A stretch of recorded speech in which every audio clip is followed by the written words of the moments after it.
Question 3 was a question on the sine and the cosine rule. So the first thing I'm going to write down is the sine rule and the cosine rule.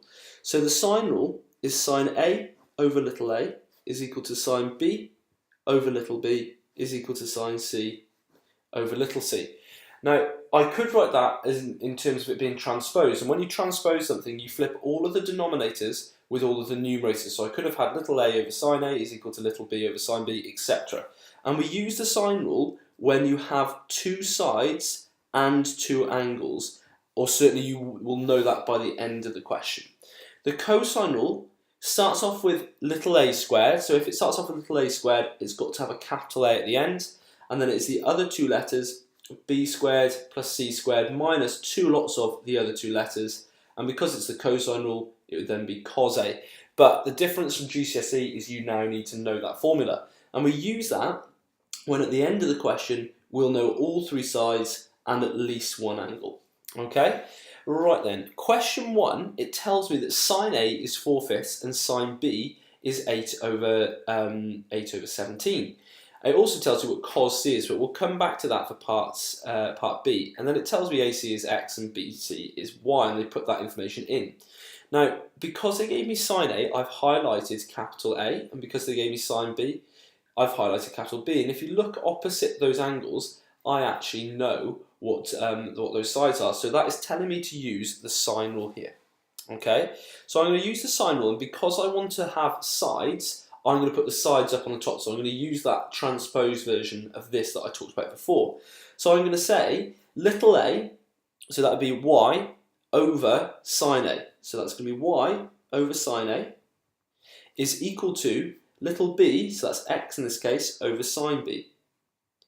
Now I'm going to sub in that information that they gave me by here. Sine A is the same as 4/5, sine B is the same as 8/17.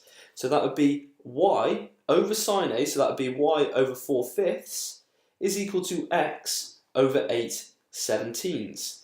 And now I'm going to bring over this 8 over 17 to get, oh hang on, no, I'm not going to do that because the question wants y on its own. So I'm going to bring over this 4/5 over here, so it will become y is equal to 4/5 of x over 8/17. But the best way for me to write that into my calculator is 4/5. This sign here means divided by, so I'll press divided by 8/17. So 8 over 17, press equals, and I get 17 over 10, SD it, and I get y is equal to 1.7x as required. Okay, that's what they told me in the question. They said it showed that it's equal to 1.7x. Okay then, the next part says, given that AB is equal to 10.5, so A to B is equal to 10.5. Use the cosine rule to find the exact value of x. Okay then, so I'm also told in this question, cos C is equal to minus 13 over 85. So that's this angle here. So this side here opposite that angle, so little c squared, and I know what cos C is. So instead of me using this form here with cos A, because I'm not given cos A, I'm given sine A by there, I'm going to use the one with the cos C in it. Now that's the hint. If the question's given me that information there, I probably need to use it. However, what a few of you did do was you said, well, if sine A is equal to 4/5, cos A is equal to 3/5, which is absolutely true, and you can solve it that way, but it did make the question much, much harder. So I'm going to try and solve it going the way that they're trying to force me to do it in the question. Okay, so part B. Because it's capital C I'm going to use there, instead of having a capital A at the end, I'm going to use capital C there. That means I have a little c squared at the start, would be equal to a squared plus b squared minus 2ab, and then it would be cos C. And now I'm going to substitute in the information I know.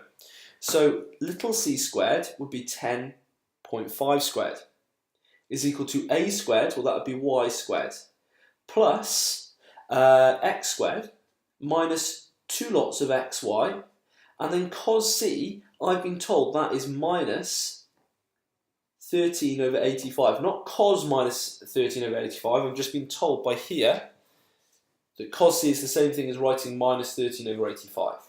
Okay, Now, I can't solve this at the moment because it's got two unknowns in it. It's got a y and an x, but I've just proved that y is the same thing as 1.7x squared. So I'm going to change that to 1.7x in here, but I'm also going to try to answer a few things as well.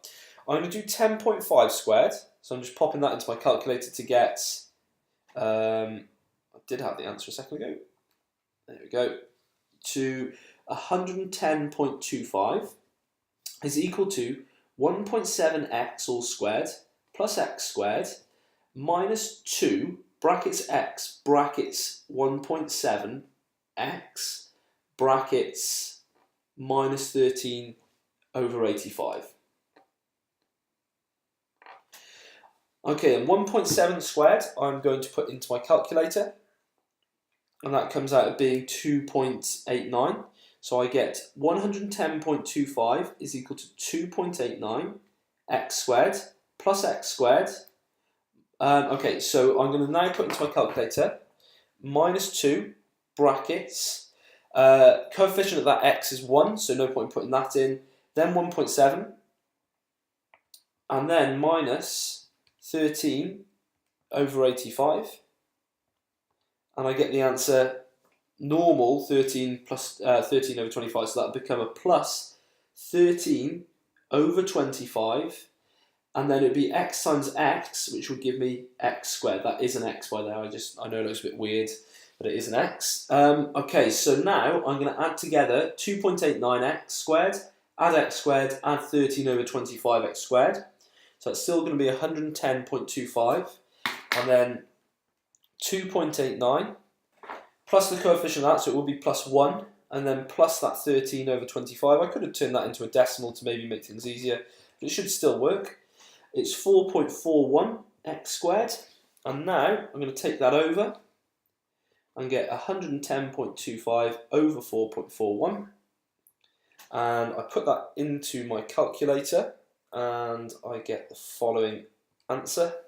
You get 25. Now that's really good news, because this was x squared, wasn't it?